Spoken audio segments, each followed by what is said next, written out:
লৌহ কিংবা কাষ্ঠ নির্মিত বন্ধনকে দৃঢ় বন্ধন বলে না।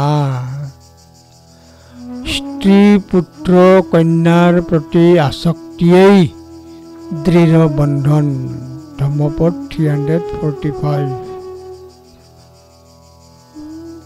জ্ঞানী ব্যক্তিরা কাঠ বা লোহার বন্ধনকে কঠোর বন্ধন বলে বর্ণনা করেন না, তবে রত্ন খচিত কানের অলঙ্কারের বন্ধন, স্ত্রী পুত্র বা কন্যার সাথে দৃঢ়ভাবে সংযুক্ত বন্ধন শক্তিশালী বন্ধন।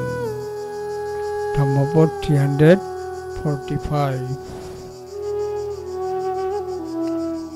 নটং দলহং বন্ধনমাহু ধীরা সদায়সং দারুজং বব্বজংস শরত্তরত্তা মণিকুণ্ডলেষু পুত্রেষু দ্বারেষু স ইয়া অপেক্ষা।